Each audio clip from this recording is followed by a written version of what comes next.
morning. Yeah, we could have done it if we'd actually thought of it. But no, you guys had to go to the Devil's Cup. Oh, man. Well, I think everything's working as far as I can tell. We have 1 minute till we're supposed to be talking, although they might be seeing some of this right now. My wife had like some serious struggle with the idea that we went to the Devil's Cup coffee shop. She felt like it was wrong intrinsically. Yeah? Like there was a moral? Yeah. Well, just tell her the missionary suggested it. That's what I said. He said it wasn't me. It was Rob and Aaron. Yeah. We did have a brief conversation about it and then decided it was fine. Well, I think it was C.T. Studd that said, I'd rather live within 10 yards of hell than 100 miles of a church bell. Wow. Great cricket player, just as an aside. That is quite, as an aside. That's quite the aside. he was the LeBron James of his generation, for sure. Have you ever seen I've got a picture of him here for you in his cricket whites.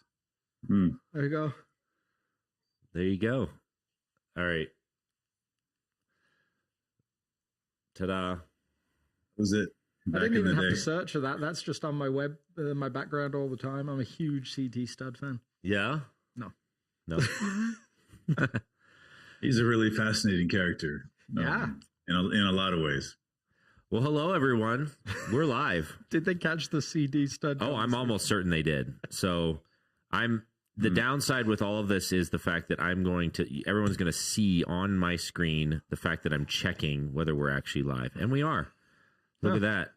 So now I can go back to this and close this out. Well, hi, welcome to the Red Couch Theology podcast. We're attempting some technology skills that I spent about 30 minutes trying to figure out. I've used every single port on my laptop to make this possible.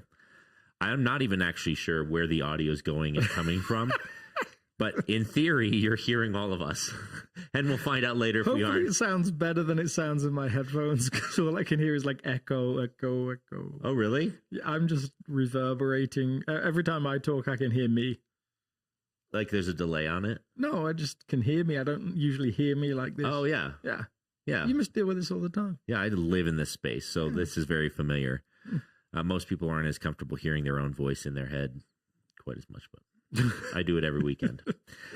Well, today on the show, as you can see, in theory, we have Rob Karch, who preached Sunday, and he is, where are you right now in the world? I'm actually in Utah right now, making my way through. Utah, okay. Yes. I didn't expect that, actually. I thought you were going to be in Portland or something, but you're driving? Yeah, I'll be in Portland in a couple of days. Okay. Yeah. Perfect. And it took you 2 days to get from here to Utah. It's pretty slow. Yeah. It's like a nice meandering journey. Absolutely. My daughter's here, and so we had fun. We stopped in Moab and saw some of the sites, Canyonlands and Arches and those kinds of things, and just a great time with my daughter, who just turned 18. So that's beautiful. Father-daughter time. Absolutely. That's great. Awesome. How many coffee shops did you stay in or stop in? Only a couple, not too many. We did stop at a place called the Doughbird today in Moab, and they have some of the best donuts I've ever had. They had McDonuts and these like donut pastry chicken sandwiches. So it's incredible. If you're ever in Moab, stop at the Doughbird. It's incredible. Wow. Nice. Yeah, definitely. Good to know. Good to know. Well, yeah, so you brought the message on Sunday, and maybe one place to start would be to ask, what were you asked to preach? Were you assigned anything specific, or was this just a dialogue, and how did that all play out? Because you were kind of in the series, this series is a 3-part one where we've done it in 3 different seasons. So yeah, how did this all land for you? It was definitely a discussion. It was a dialogue for sure. And I feel like there's flexibility, at South in terms of wanting to honor people who are coming in. And at the same time, we want to connect with what's happening locally in the body. And then also, what God is laying on my heart for sure. And so it's a dialogue between those two. I was tempted for a moment to just say, hey, why don't you preach the first week of chapter 7? But I'd already done some work on the sermon for that. So you didn't want to you didn't want to waste the work? Yeah. Perfect. Well, there you go. So it was a dialogue. You had some stuff on your heart, but you also knew we were in the Sermon on the Mount, and so you kind of did a little bit of both.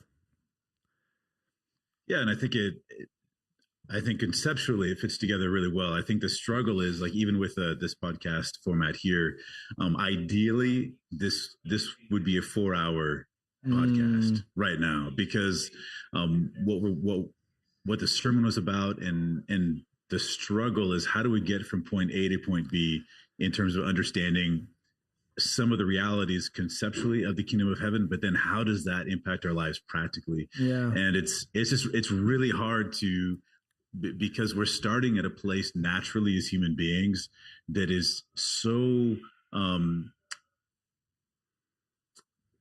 everything that Jesus is saying runs not only just counterculturally, but counter to everything that we've developed within our beings as humans and in our context as families and things, to keep us safe and to make us feel safe and to make us develop, who's with us and who isn't, and all of the systems and everything that we've developed throughout our lives. Jesus is going against those. And so it takes a long time to really analyze that and to bring people through, and just us personally, I think even the three of us, to walk through the process of beginning to recognize just how radical this is, the kinds of things that Jesus is saying in the Sermon on the Mount regarding the kingdom of heaven as a whole. So I think it would take a while. Honestly, I think it would take us probably 4 hours to begin walking through the different steps to get from point A to point B. It's a struggle. It's a challenge because it's so radical. And I think one of the challenges is just to recognize how radical it is, because often when we're talking about this, the response that a lot of people have will be like, oh yeah, that's good. Yeah, absolutely. I'm with you. And when that's the response, I feel like, okay, we didn't get it. Like we're not there. Because if the response isn't like, oh my goodness, this like is going to turn my entire life upside down, the entire way I see the world and understand that, like, if we don't have that kind of a response, generally it's because we're not recognizing just how amazing this kingdom that Jesus is installing is in what he's doing. Yeah. Yeah, which you expressed like the day after we had that 4-hour conversation a little bit with you, and you sort of expressed that frustration that because you were only here for one Sunday, this couldn't be a 3-week series or a 4-week series.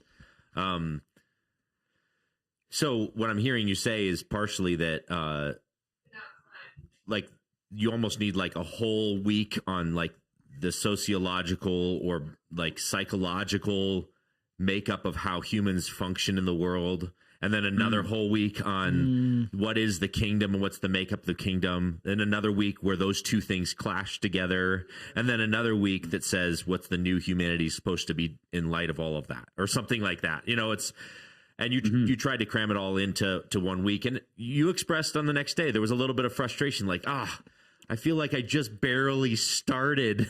Talk about that a little bit. Yeah, absolutely. I think,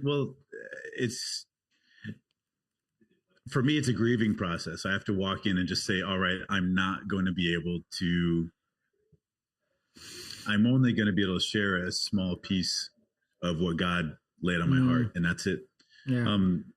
But if we talk about it, I love how you brought up the sociological aspects of the human aspects of this. And we have these visceral responses, and they're normal responses. And, but we have to analyze them, and it's really hard to be introspective enough and analyze them enough to actually then run counter to them. So let me give you an example. So I'm not going back into the sermon. I'm actually proceeding kind of out of it. All right.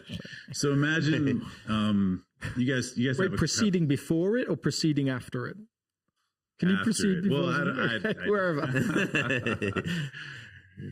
Okay, linguist. So imagine you have like one of those small paper cups that you get, I don't know, in the church nursery or something like that. You have a small paper cup and you hold it up, to your mouth, and then you spit in it. Imagine that. Okay. And then imagine you hold that for a couple of minutes, and then somebody asks you to drink it. What's in the cup? And I think the response that most people would have would be what? Gross. Spit. The stuff you spat into it. Right, but the response is gross. Yeah. Why is that? So I think a great word would be disgust. Yeah. But it's a visceral response that logically, wait a minute, what's in this cup was in my mouth a minute ago. Yeah. Like what's in my mouth right now, I don't find that to be disgusting. It's just it's in there. It's a part of who I am. It's part of what I'm experiencing right now. But somehow the act of it going into that cup, all of a sudden it transforms into something that I have a visceral response of disgust toward that. Yeah. And it's a really strong response. I mean, it's powerful. Yeah. Yeah.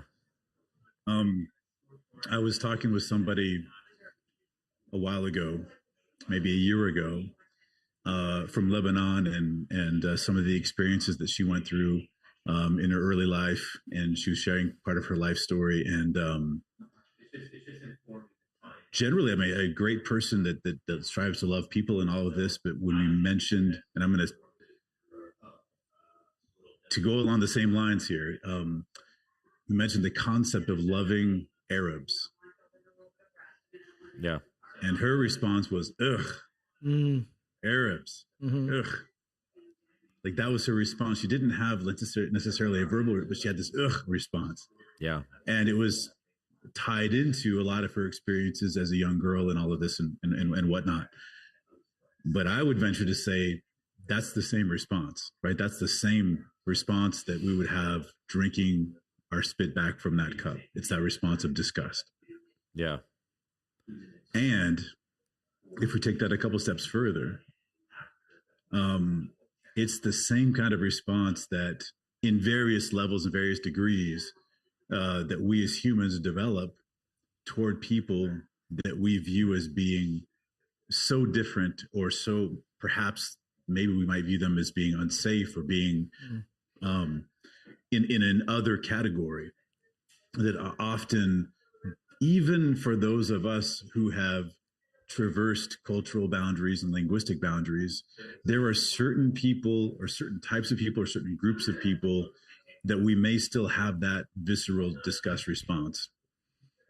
And so when Jesus is talking about loving our neighbor and loving the other, and these kinds of this new humanity that includes other kinds of people, it also includes those that I may have this visceral response of disgust. And the thing is, though, is often I don't even know that disgust response is in me. Like I have no idea until I'm all of a sudden experiencing this viscerally. Yeah. So I think that would be like one way to enter into the subject and begin examining why am I responding this way viscerally? And then what is, especially when it has to do with people, number one, and then number two, what is Jesus calling me into? So that, I mean, am I willing and ready to begin calling into question some of these responses and beginning to retrain my entire being to begin viewing the world and experiencing people the way Jesus is calling me to? Or the way I tried to frame it in the sermon is that Jesus is building his people, this new humanity, and it includes every kind of person on earth that has a faith response to Jesus. And that also includes people with which I am going to respond viscerally, negatively to. And so then there's the question of, do I really want to be included to participate in this wild and rambunctious and crazy, almost uncategorizable uh, uh, new humanity that God is building, when I know that there are people among this group that I'm going to have a really, really hard time being near. And I'm going to have that same disgust response. Because I may just end up saying, you know what? I don't know if that's really for me. Yeah. You know, I don't know if I really want to be a part of this. You know, so if we look in the New Testament, we see, you know, we see the Samaritans, we see various Gentiles and things, which the Jewish audience that Jesus was speaking to would have had that same response. Yeah. That same, I mean, how could you? And if you just even look, you know, historically into the past Jews and Samaritans, I mean, there was outright warfare between the two about a century before, and those wounds and those scars of the kind of destruction that had taken place between the Jews and the Samaritans was still fresh in their mind. They remembered when their grandparents fought each other. And they remembered the hatred that was there, and that was part of what Jesus was wading into. And I think we today we don't use the same categories. These are not the same categories of people, but we have the same kinds of categories of the same visceral response. Yeah, modern equivalents. Yeah. So yeah, absolutely. Now, you touched on this in the message, which was there's actually a good side to that response, in the sense that there's like some neurobiological reactions to danger. You talked about like children and the safety. You used the illustration of the one baby that you held whose father also had a beard, and the affection that the baby showed towards you, and then the other baby whose father didn't have a beard and you were holding, and was like, who is this guy? You know, so some of what you're saying is that even our biological responses for safety and security and all these sorts of things, even that down to our very biology, is being threatened by the way of Jesus, correct? To some extent. Threatened might be challenged.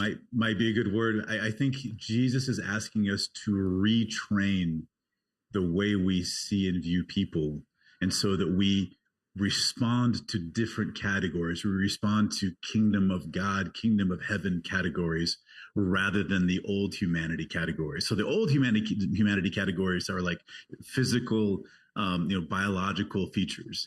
You know, color of skin, beard, not beard, you know, how we're dressed, the kinds of food we're eating, cultural values, those kinds of things. Whereas the kingdom of heaven values, you know, we're talking about kinds of people that I mentioned, the rhythm of their dance, the Beatitudes. You know, these are people who are peacemakers. These are people who have an inner fortitude. These are people, you know, who are gentle. We talked about the features of people. We're looking for people who are characterized by the fruit of the Spirit. These are loving people. These are joyful people. And so we may see somebody that biologically they look radically different than what we grew up with. Maybe their culture, maybe the way they dance, maybe the way they're dressed, maybe the music they listen to is different. But we see where Jesus retrains us so that we can see through those things and appreciate those things. We don't negate them, we appreciate them, and also look over there, that is a joyful, loving, peaceful, inner strength characterized kind of a person over there, who there's something happening on the internal aspect of this person that is drawing me towards them as a possible fellow member of the kingdom of heaven. And so that would be this retraining of how we view people in terms of what we're attracted to and what we then are in solidarity with. And this is a pretty radical. This is such a radical concept that Jesus is asking us to appreciate and love our family of origin, and we don't cast them away. We love them, or our people of origin, or culture of origin, or our nation of origin. Great. We thank God for these things.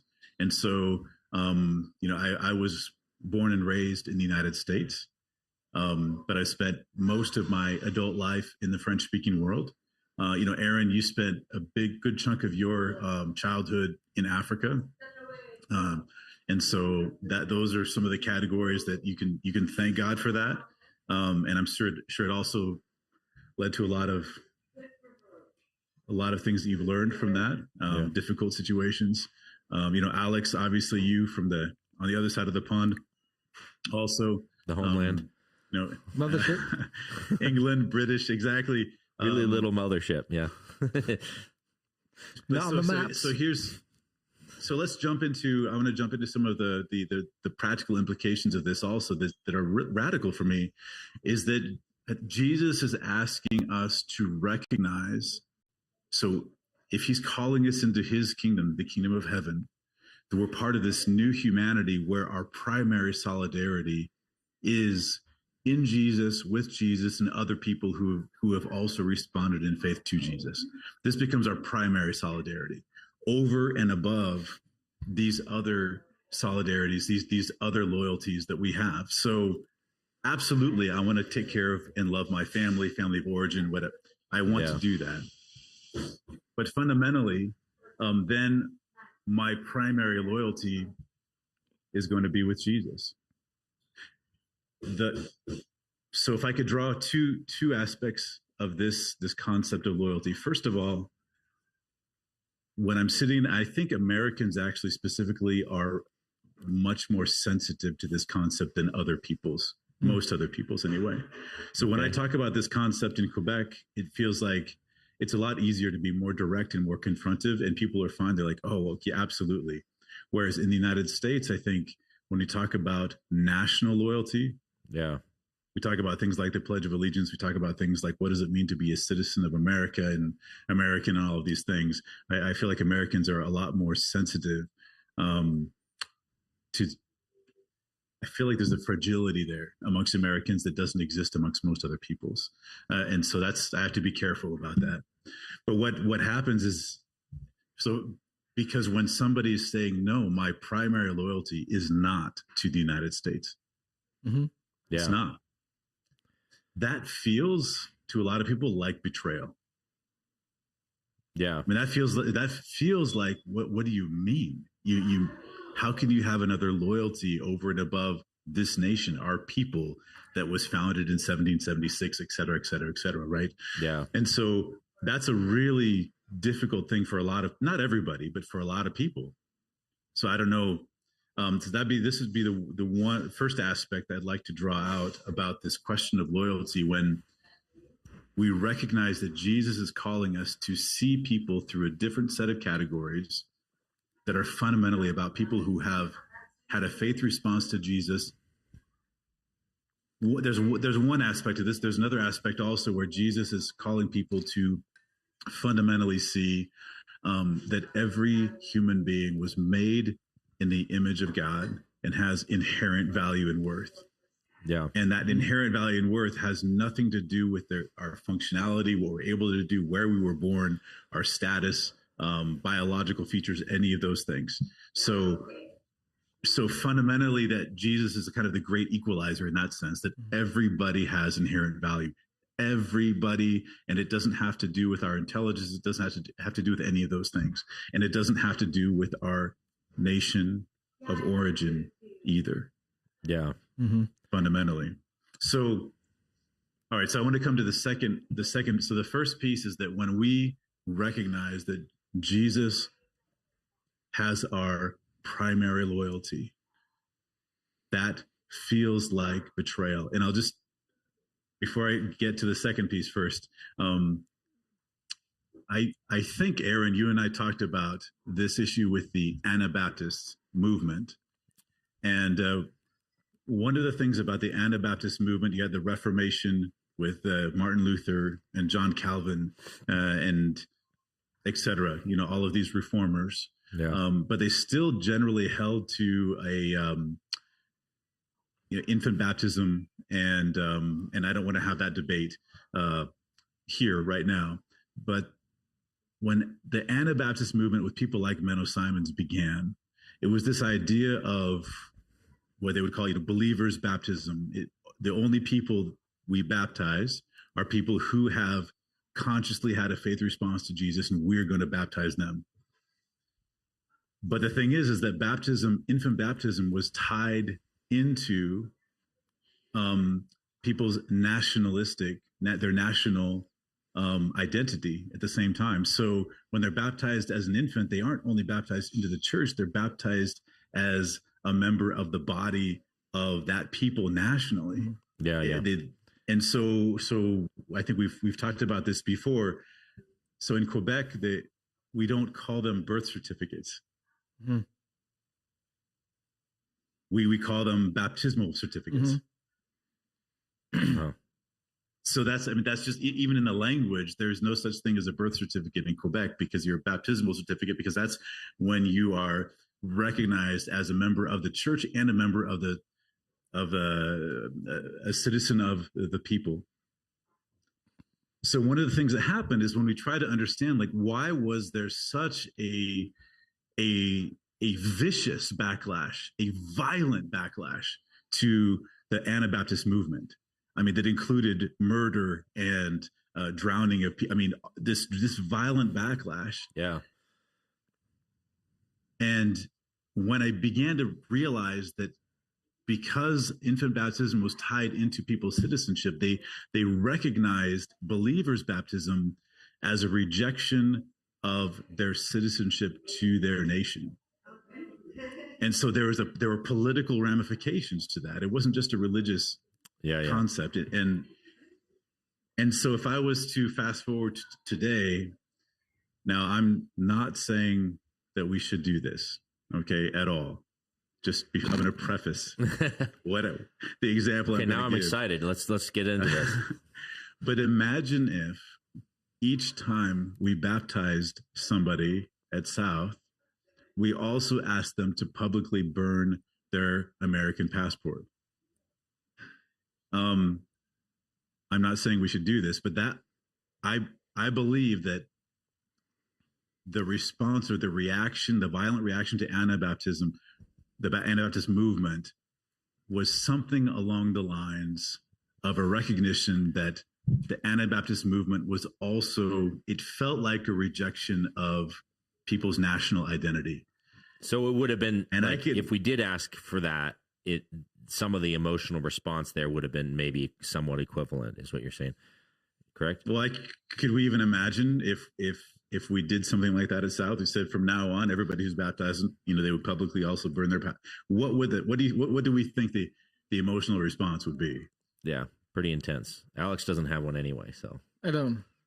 But he'd be fine. But so I think theologically as well, and I think this is something that's quite often hard for an American person to understand, is there's lots of other nations that have no problem with the joining of church and state. So here it's almost like, well, absolutely, we never do that. And so for a British person, you're like, no, we always do that. So, in public school, you sang hymns. Yeah. So the removal from the church for a whole bunch of theologians was, well, no, you're also removing yourself from the kingdom as well, because the two are tied together. Like that theological point of view doesn't fly over here. No one sees that. Mm-hmm. So it's like, so yes, there's no record of a birth. The only time you first come onto the system, and we were very aware of, like, being on the grid now. Like, the first time you come onto the grid, as you said, Rob, is the baptism. Yeah, that's what makes you a person. But also to say, now I'm not doing that. Oh, by the way, and I'm burning my membership of the Church of England, for a whole bunch of theologians is like, you don't want to be part of the kingdom of God? Like, how else are you going to do that? Yeah. Which is fascinating, because to us, there's a revolt against that in our nature, but actually, like that's far more the way of thinking of the Roman Church throughout history. That's far more the way of thinking of the Orthodox. Like our view of churches and their ability to sanction salvation individually is a lot newer than sometimes we think.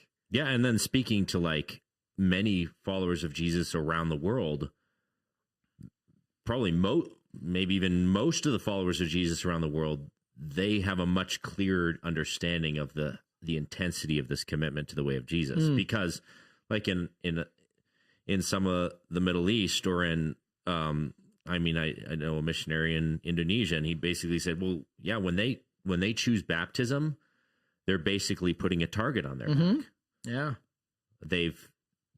This is a potential that they could be literally drawn out and murdered by their family by choosing Christian baptism, because they've rejected the family way, the family religion, and the nation. Yeah, by choosing baptism, which they haven't, but it feels like that. That's the emotion, the family, exactly, the family and the tribe and the culture. So they haven't. In fact, the desire in responding to Jesus is to learn how to love more deeply than would have been possible without Jesus. Yeah. And so that's the desire, but it feels like betrayal. It feels like rejection totally. But we don't feel that here. Which it isn't. Because we often, and maybe you can comment on this, we often feel like here in America, well, we're a Christian nation. So why would we reject, like, our foundations are rooted in the Christian faith. So to reject that is to reject Christianity in some sense. That's the emotion on the American side a lot of the time, right? I think so. So that's why I think we need to really delve into the depth and the radical nature of what Jesus is calling to. And it is so much more radical than it calls us to something that is broader than any nationalistic loyalty. And we cannot primarily have our allegiance tied to any particular nation and follow Jesus completely. We can't do that. And so here's the second thing. So the first of all is when we recognize that our primary loyalty is to Jesus and not to these other things. Now we appreciate these things. We appreciate our family of origin, our nation of origin, and we love them, but we love them now through our loyalty to Jesus. Yeah. So the first point is that often feels like betrayal to people who have not gone through that. And that's really hard because it's almost unexplainable. So the second aspect is that what this means is then my primary solidarity is with Jesus and those who have also had a faith response to Jesus over and above my solidarity with or my loyalty to these other things. And so what we do, though, is if we think about the implications of that, what this means is, and I'd love to hear you guys' response to this. All right, and just before I get that, I want to do a little bit of an aside because I do that, and that's. Well, hopefully we can get back on track afterwards, but go for it. No, absolutely, I want to do that because I want to come to this. But just right. One thing I think it's really important to recognize is that different statistics that I look at, there's something along the lines of 272 million migrants and refugees around the world today. 272, almost 300 million. So not far from the entire population of the United States, dispersed around the world in the state of being a migrant or a refugee of some sort. That's a lot. Mm-hmm. That's a lot of people around the world. And then if we look at, because it's such a hot topic, and I know you guys try to avoid hot topics on this podcast, we talk about the southern border of the United States. Which podcast are you talking about? Yeah. So the southern border of the United States. Like he's insulting us. I don't know if he means to or not. Yeah. Not at all. So yeah. I thought, Alex, you, if anybody, would get that with your, anyway. Maybe you've forgotten the British part of your humor. I'm not sure. Oh, wow. Now he's definitely insulting me. That would be an insult. Absolutely. Yeah. So the statistics that I read is that in 2023, there was something like 2.5 million people arriving at the southern border that arrived over the course of 2023, somewhere in that, along those lines, 2.5 million. I could be a little higher, a little. Does that sound about right to you guys? I what haven't you read? Sorry, what was your time frame? I don't remember. last year. Last year. Yeah, 2023. Yeah, that seems about right. Because I hear a lot of people saying, and just a couple of weeks ago, there was a pastor who said, "Rob, you don't understand. What's happening at the southern border of the United States is unprecedented." And I would say the southern border of the United States, actually, there are significant challenges there, significant, but 2.5 million is part of the 272 million worldwide. And so if we compare those two numbers, we recognize and realize that it's a small sliver of what's happening through immigration, well, specifically migration and refugee movements around the world right now. It's just a small sliver is at the southern border of the United States. And the United States is the richest, most resource-rich nation and has the most per capita resources to welcome people well than any nation in the history of the world. And that doesn't mean that the United States has to let everybody in. That's not what I'm saying. But in the fact that we have more resources to treat people humanely, to treat people lovingly, to respond well than any nation in the history of the world, specifically per capita, because the 2.5 million, it's a small sliver of the 272 million worldwide. So just for me, that gives me a context to say that, yeah, there are a lot of people in need arriving at the southern border for a lot of different reasons. And most people who have gone through excruciatingly difficult circumstances in their life that leads them to that.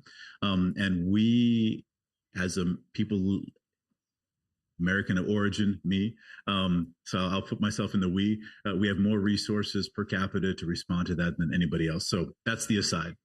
Yeah. And then what were you saying before? Okay. All right. So here's the point. So first of all, to recognize the inherent value and humanity and worth of each person arriving at the southern border, that would be the first step in the cause of Jesus. So it's to recognize these are people who are made in the image of God and people that Christ died for and loved and loves. So that'd be step number one. Yeah. So we have to do that. I mean, as people, if we desire to follow in the way of Jesus, our point de départ, our starting point is to recognize people. And when we do experience that response, that visceral response of disgust, to be introspective enough to analyze why is that, and to work through that and ask Jesus to transform us to actually begin to see the inherent value and worth of people and to love them where they are. That'd be number one. Number two, there are people who are arriving at the southern border of the United States and all around the world, but I'm taking that as the example right now, who are members of God's kingdom. They've had that faith response, and they are doing the best that they can in impossible situations, and they're living out their faith in impossible situations. Yeah. So practically, if my solidarity, my loyalty is primarily to the kingdom of heaven, and I find my identity with this new humanity that God is building from people all around the world, different nations, languages, and cultures, then that would mean that my identity is with this kingdom over and above my identity as my national identity as an American or whatever other nation we're talking about. Mm-hmm. Yeah.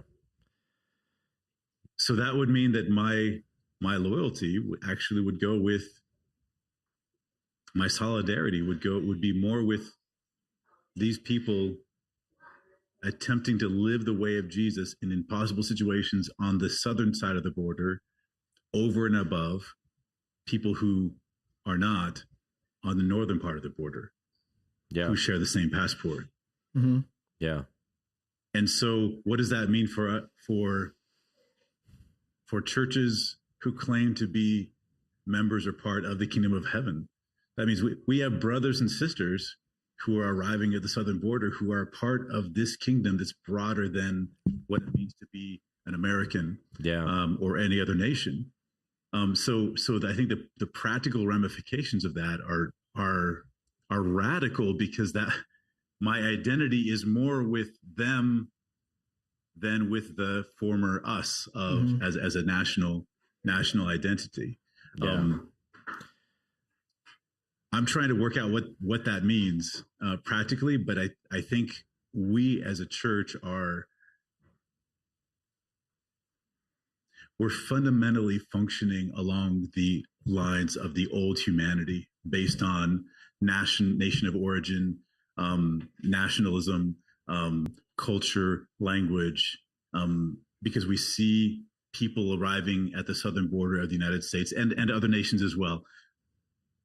And we are dividing people up based on culture and language and saying those are other people from other nations, maybe not our problem, maybe not our issue.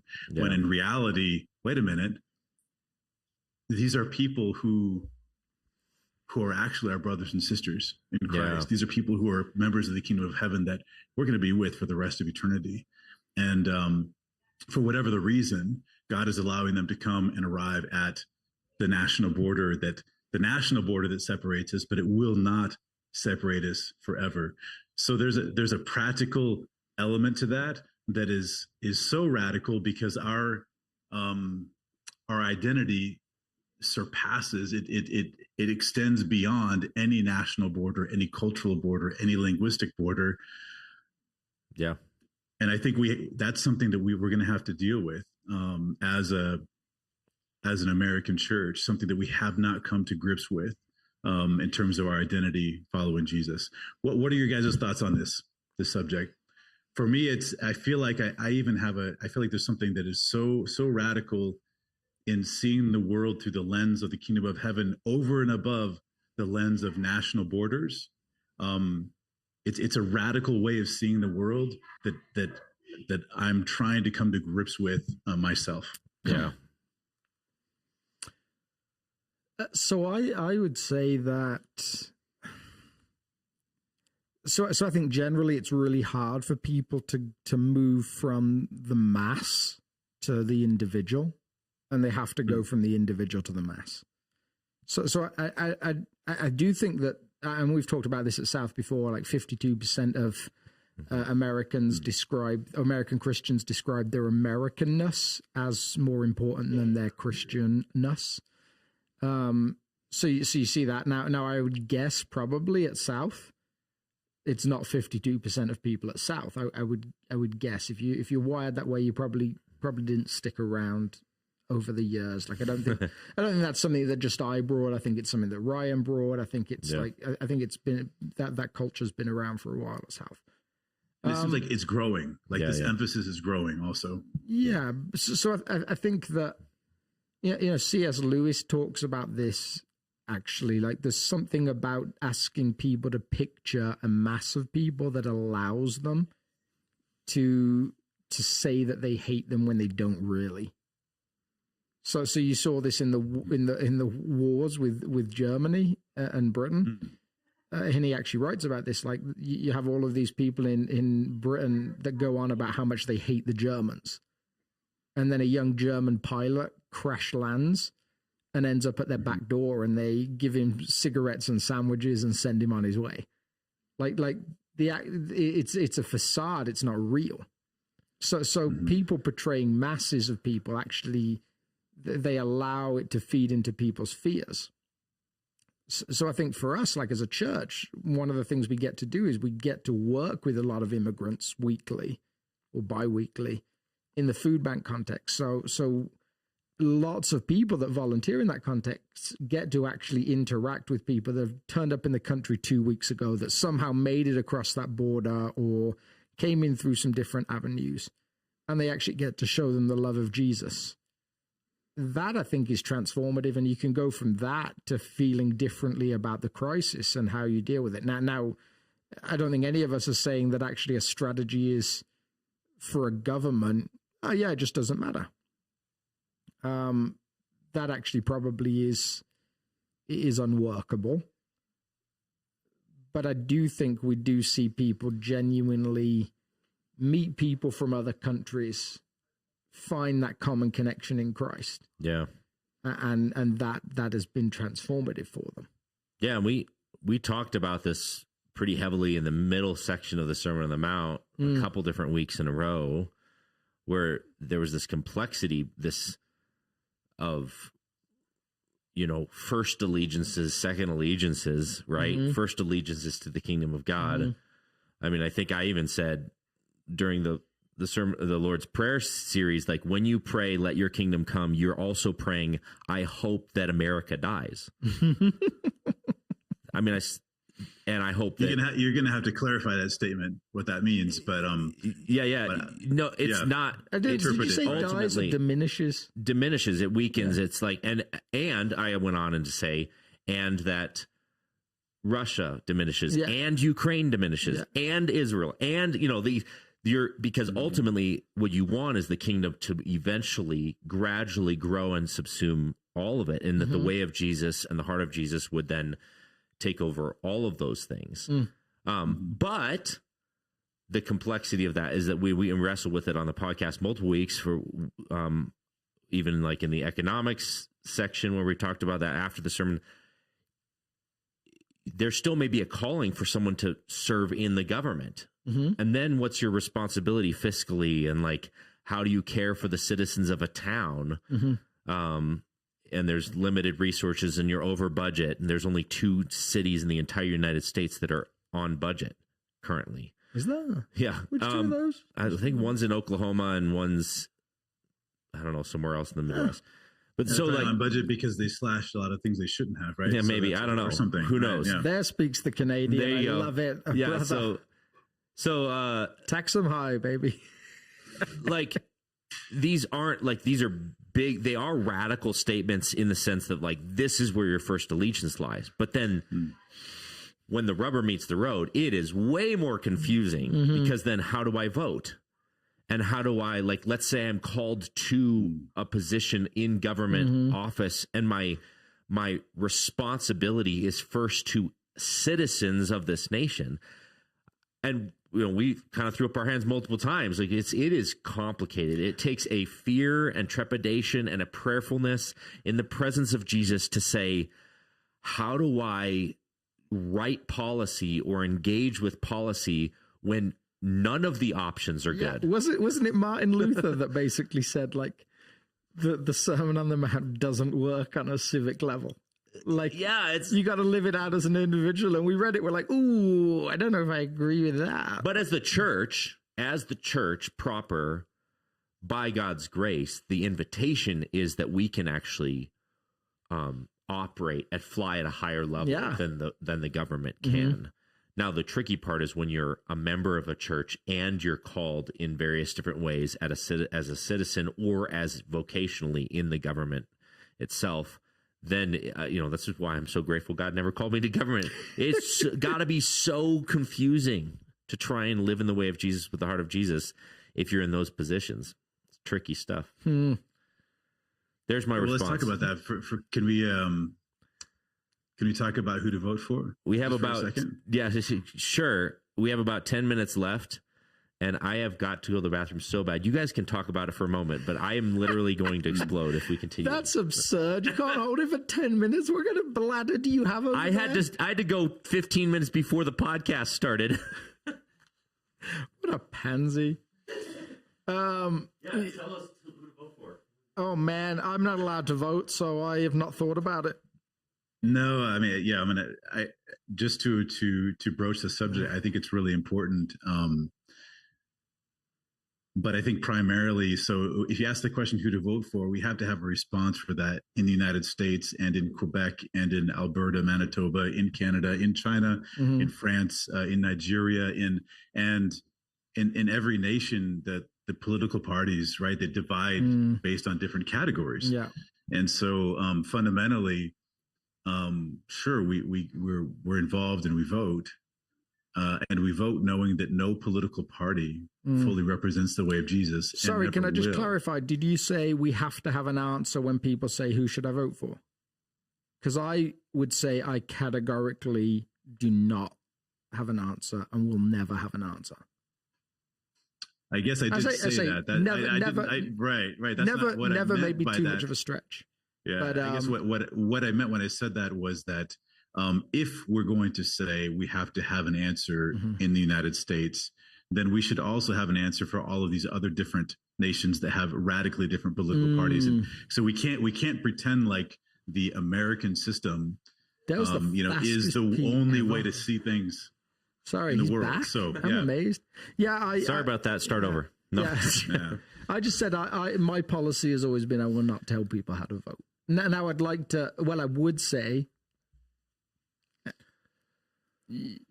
I think one of the things we've talked about on this podcast, we've talked about across multiple churches, has been this idea that 97% of American Christians say they would have opposed Hitler had they been in Nazi Germany. Yeah. And yet 97% of Christians in Nazi Germany did support Hitler or something ridiculous like that. So and Germany was possibly the most sophisticated, theologically speaking, nation on earth at that moment. Yeah, perhaps maybe. It was one of them. Yeah, maybe. The British guy's skeptical for some reason. I can't understand top why. 3. It's easy for us to say because we were definitely not in the running as Americans at the time, maybe even currently. Yeah, no. So I think, everyone assumes they're Schindler when they rarely are. Everyone assumes that they're Bonhoeffer when they rarely are. So I'd like to think there's this moment where you say, well, this is a different kind of thing. Now people have made those distinctions. There were lots of people that were conscientious objectors in World War I in England that actually went into combat in World War II, partly because they recognized that the conflict was around different lines in World War II versus World War I. I mean, World War I was essentially just who can build the biggest empire. World War II was perhaps around some different, a little bit more moral different edge, moral aspects. I think my premise has been, well, one, the first guy that mentored me, the pastor I grew up under, that was his premise. I think I adopted it because he took that premise. And I think that what I've seen is that ultimately there's very little win for that person and their place in the kingdom of God potentially with me turning us into a church that has a side. Yeah. So I think we've talked about that on the show how maybe to pray regardless of which side wins. Yeah. I think this is where I wanted to get to, is that we can talk about candidates, but more than that, we want to talk about praying for peaceful transfer of power. We want to pray for justice being served across all of society. We want to pray for civil discourse. We want to pray for the opportunity to build partnerships along the lines, different lines, those kinds of things, regardless of what the particular candidate might be. And we want to pray that the church steps up in these different environments where the government can't or won't. We want to pray that the church, all of those things, and for also as a church, and this is something rather than immediately taking an antagonistic approach. We can meet with our elected officials and say, we're praying for you. We might disagree on a lot of different subjects, and that's fine. but we're all about the good of the city and the flourishing of people. And so wherever we can come together to work together for things, we will, and know that we're behind you every time that you are for the flourishing of people, because we're about that as we follow Jesus. Yeah. Love that. And so there is, I think there's also been this recognition in parts of the church over the last 20 years that throughout history, there have been church leaders that have said, no, that's not our territory. Like I'm trying to remember who wrote the book, the Benedict Option, but he looked at the life of St. Benedict, who just said, no, politics isn't a church thing. Not only do we not choose sides, we actually just don't participate. And I'm not saying that that's how I would recommend people act. I actually think it's up to you, but actually there have been people that have said that. We're going to recognize that Paul very rarely, now there's not a voting system in the first century around who gets to be the Roman Empire, but he doesn't seem to be driven hugely by saying who is God's man for the Roman Empire. His work and his focus are the kingdom of heaven. And that's what drives him. Yeah. So who's going to be the president in 20 years? I mean, we have no idea, right? We don't know which political party, whatever. But Lord willing, if Jesus hasn't come back, the community at South Fellowship will continue to be thriving and working with whoever the leaders happen to be for the cause of the kingdom in whatever context it happens to be. And whoever's there for the next 4 years and the next 4 years, the next 4 years, we'll walk through that together. Yeah, and if you're down to that, and if you're out there listening and you're like, oh, this is heavy, maybe one thing you can do to dip your toes in the water is just to see if you could study a little church history. Because God's church has been navigating very confusing political waters ever since its foundation, right back to the very beginning.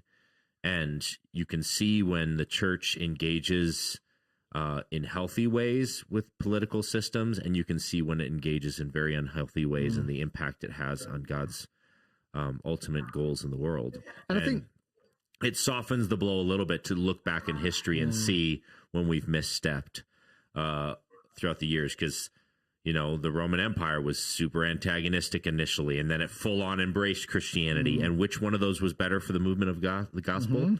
That's pretty significantly hard to determine, actually. Is it better that we're in a toxic environment to Christian faith? You could make a strong case that it is actually better if the environment's less, or is it better if we have more political freedoms? There's some good things that happen there too.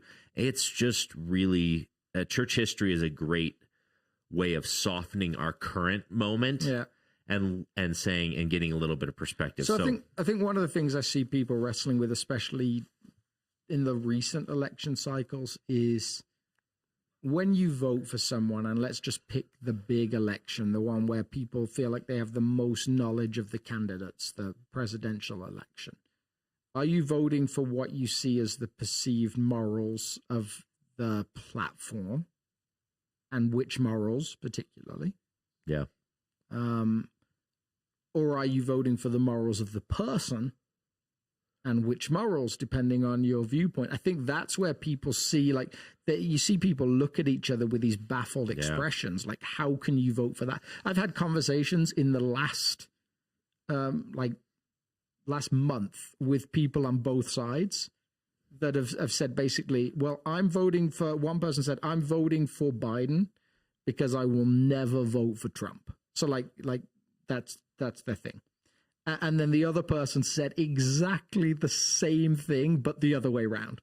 Well, I'm voting for Trump because I will never vote for Biden. Like, so now we're in this place where a lot of people would say, I don't like the choices, lots of people would say, but I'm actually specifically voting against something or someone, as opposed to for something that I passionately believe in. Yeah. Like, actually, the people that I hear from the most that are deeply passionate about what they're voting for are the people that are like, I'm voting for Kennedy. Like, the Kennedy people are like deeply like, no, this is my guy. Like, I love everything he says. But I think we're in a place where that's become our politics to a degree. Yeah. But if we do zoom way back out, and this is where we come back to the kingdom of heaven piece.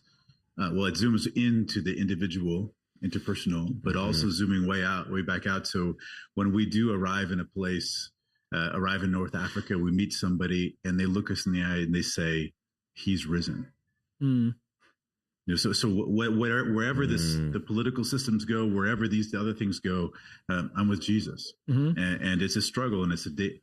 I know this is my brother or my sister, and we have that ultimate, you know, shared identity in Christ that's going to continue. And so, as we even look at the American political system, realize that okay, there will be ramifications. But it's in the context of this broader global movement of this new humanity, this kingdom that Christ has been building throughout history and around the world and continues to. And we have the privilege of being a part of that and to continue to see with those eyes over and beyond our particular national situation. And I think that's the beauty, because that allows us also to see with hope, to see the richness of what Christ is doing, and to recognize that whatever happens in our particular national situation, whatever that is, it is limited to an extent, because Christ is doing something that will last longer, that's broader and touches further and more deeply than anything that the next election will end up causing to happen. Yeah, and we don't. So and for me, because that's really the positive, hopeful side of this. Absolutely, like the greatest threat to human condition, death, has already been defeated. We have nothing to fear. This election is going to be just fine. Not even death can take it from us. The kingdom. Yeah. It's beautiful. We're out of time, but I just want to do a little bump set spike for Alex this coming week, because there's a lot of similar themes coming up this coming Sunday. I'm not going to give you any teasers beyond, or any spoilers, but I think that some of what Alex has to share about this next passage in the Sermon on the Mount will give us some handles of how do we approach other ways of thinking, and how do we approach of other kinds of people that we would normally have that visceral response to. What are some really practical steps we can do other than judge them? So come back this coming Sunday as we dive back into the Sermon on the Mount proper. And I'm excited because he pointed out something to me this week that I was like, oh, that is so helpful and really practical. So make sure you remind me what that was. Yeah. He's like, what did I say? So yeah, otherwise you guys all come on Sunday and you're like all excited and he doesn't say it. Well, I'll tell you afterwards, because I don't want to get any spoilers. But thanks, Rob, so much for tuning in, for reminding us of the way of Jesus, for reminding us that the kingdom of heaven is bigger and more majestic and more beautiful and more good than we could possibly imagine, and more terrifying all at the same time. Thanks, man. Thanks, friend. Thank you. Safe travels. Right, see you guys soon. And we'll catch you later. All right. Bye. I'm going to turn off the stream first. Oh, you guys get to see. This is the process I always go through, and now you're getting to watch it. Boom, there's